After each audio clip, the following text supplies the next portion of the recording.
公厅无人扫，也毋过这个所在明明是别人的徛家粪扫煞三咧乌白道。这是南投这间餐厅伫咧门骹口踩一卡喷桶，最近发觉讲边仔定定互人三咧乌白蛋粪扫，规个太高烂路。一寡无人饲的猫仔狗仔嘛三咧乌白家，调监视器才知影讲原来有人足无公德心乌白蛋粪扫。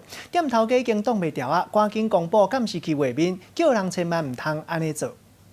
一个查某人骑乌托摆停伫咧店门口，刷落的对骹搭摕出一大包粪扫，随手一弹，就弹伫咧喷桶顶悬，就骑车离开。啊，放着就走了。对啊，实在没公德心。喷桶顶悬来弹粪扫，看起来无啥物问题，但是这个所在其实是别人的餐厅，业者真无奈，只好打出监视器的画面，想要来阻止。之前还没有这些贴这个时候，几乎每天都有啦。然后之后贴的时候慢慢有改善，比较没有，可是还是有很夸张的行为。你可以打开。伫咧南投的一间餐厅，业者真好心来放收喷的喷桶，要提供予附近的民众来使用。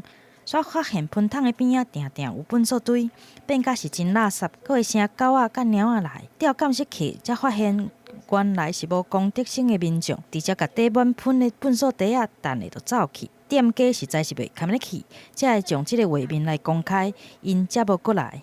很夸张，如果每天这样的话，我们每天都要到。这不是我们的范围啊。对啊，给你方便当做随便，非常不可取。要有公德心呐。当初是想要互厝边方便，想袂到会变做粪扫场。即卖业者敢若希望民众会当加一寡公德心，莫测着业者的好意。记者综合报道。